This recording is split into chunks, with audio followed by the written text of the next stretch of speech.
It's another Electrode deck. I already did a Buzzap video, so if you want a little bit more detail on exactly how this power can be utilized, go check that out. But to summarize, Electrode knocks itself out, your opponent takes a prize, it becomes a double rainbow energy for an energy of your choosing, so you can knock it out, say you're a water energy now, Electrode, and it provides 2 water energy.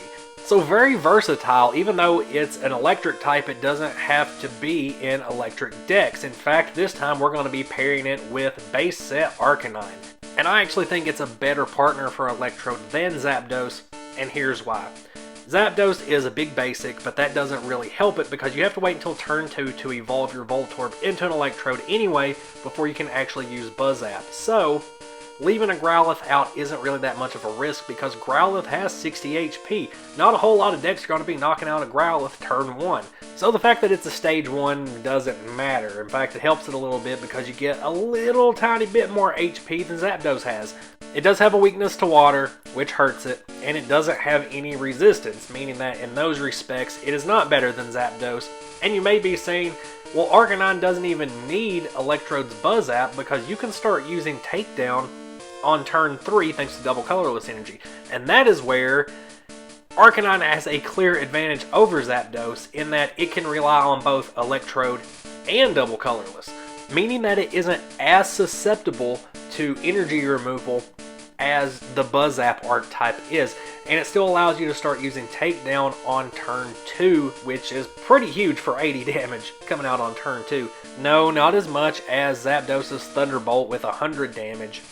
So it's going to be a little bit harder to take out bigger targets like a Blastoise or another Arcanine. But you also don't have to discard all the energy attached to Arcanine to do high damage. I think you have 2 much more solid, consistent turn after turn attacks with Arcanine than you really do with Zapdos. You can still 2-hit stuff like Machamp, or if you're up against a threat that you cannot let live another turn like a Gyarados, then you can try to fish out 2+ powers out of the deck or your discard to use Takedown for enough extra damage that you're actually going to knock out your opponent's opposing Pokemon. So Arcanine and Zapdos both have their pros and cons that kind of weigh against one another. I just prefer Arcanine for a Buzzap deck because I think it's an overlooked card even in the scope of base Fossil. Or even beyond that, I think the Arcanine is an overlooked card. So let's dive right into the particulars of what this deck list looks like.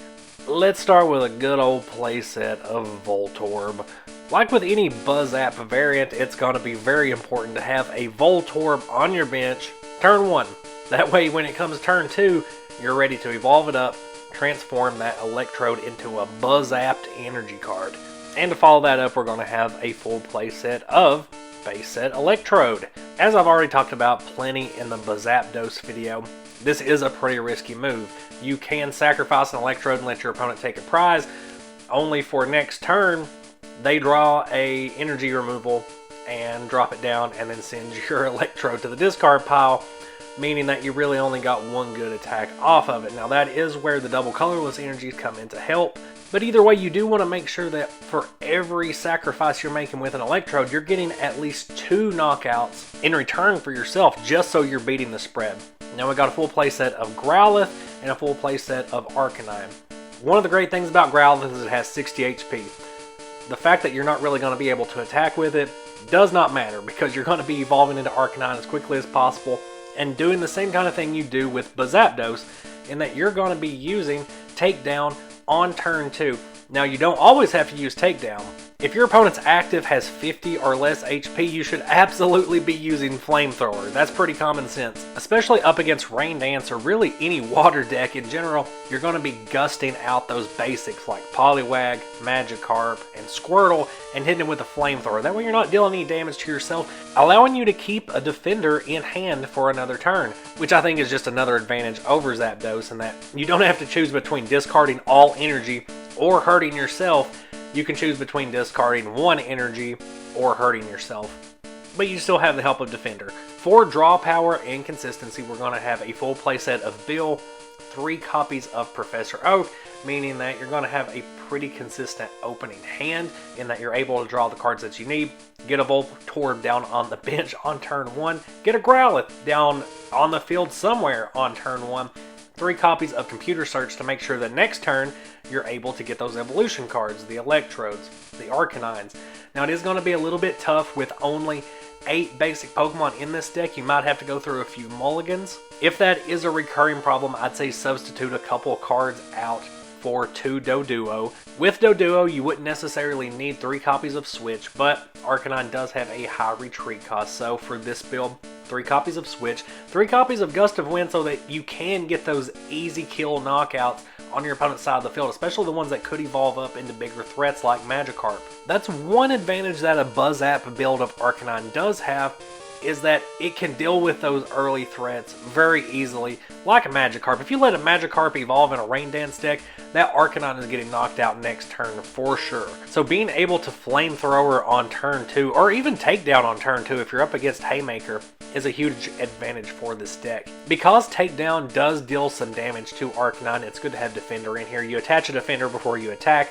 It's going to reduce the damage you deal to yourself and stay attached for your opponent's next turn, so it'll also reduce the damage that they deal to you. 3 copies of Last to try to deal with your opponent's energy removals, try to manage those out of their hand as much as possible.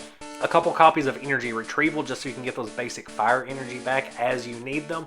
This deck is heavily centered around the double fire energy that Electrode is providing, as well as the double colorless energy, but those basic fire energies are also pretty important for when you're just relying on Flamethrower and hopefully just discarding 1 basic fire energy at a time. 3 copies of Item Finder so that you can recycle some of the key cards in here like Last and Defender. You will notice no plus power in this deck. I've really found in playtesting that between Flamethrower and Takedown, you don't really need that 10 extra damage very often. Takedown's going to take down most of your big basics. Anything that's got 100 HP, you might as well just use 2 flamethrowers on it anyway. One key difference in the playstyle between this build and the Zapdos is with Zapdos, you're kind of setting up one Zapdos and just going all in on that thing. You know, you attach all the energy, you use it as much as possible, you keep it alive. With Arcanine, it's more like you're setting up multiple Arcanine at a time because your opponent doesn't care a whole lot about pulling out Growlithe. Again, it has 60 HP, so it's not an easy target. The rest of the deck's going to be filled out with 2, 4, 6, 7, 8, 9, 10, 11, 12 fire energy. I appreciate you guys hanging in there with me. If my voice seems a little bit raspy, it's because I'm dealing with the immense pollen of these Bradford pear trees that are all in my neighborhood. These trees are awful. I hate them. When they bloom, they smell like straight jizz, and not enough people talk about these trees that smell like cum. But anyway, back to Pokemon cards. This deck does have a very bad matchup against Rain Dance, as Gyarados can OHKO Arcanine on turn 2. So if you know that you are up against Rain Dance, maybe wait another turn to sacrifice your Electrode.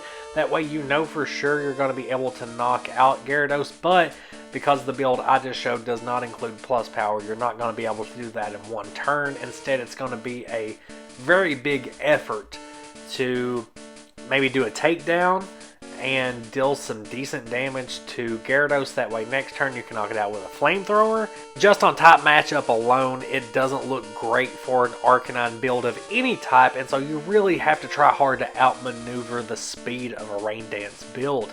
The same could kind of be said for a matchup against a traditional Zapdos deck, as a Thunderbolt is going to OHKO an Arcanine, but that means Zapdos has to discard all of its energy, so it's going to be left vulnerable for a couple of turns. So for this matchup in particular, it's going to be important to have another Growlithe or Arcanine on the bench that is ready to go. Have another Voltorb ready to go so that you can evolve up into an Electrode and attach some more energy so that you can really get a hand over on a Zapdos deck whenever it's in between those turns where it uses a Thunderbolt and has to discard all of those energy just to get that OHKO on an Arcanine. Unfortunately, this is going to be another matchup where opening hand really can decide on who the winner is, and if not opening hand, how many top draws you can get out of Professor Oaks or Bill so that you can draw more cards and get a better setup than your opponent, get a faster setup than your opponent.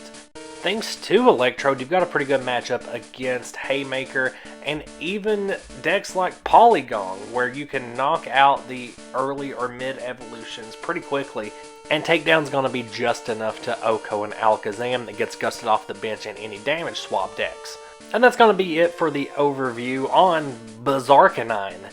As always, please leave your thoughts down in the comments. Let me know what you would change about this deck, or different Buzzap archetypes that you've tried and that you've really liked. For me, this is the one I've enjoyed the most, and it was actually a suggestion on the channel a while ago, and I didn't really give it a shot until I was doing base set only. Social media links are in the description. Thank you for watching, and I will see you next video.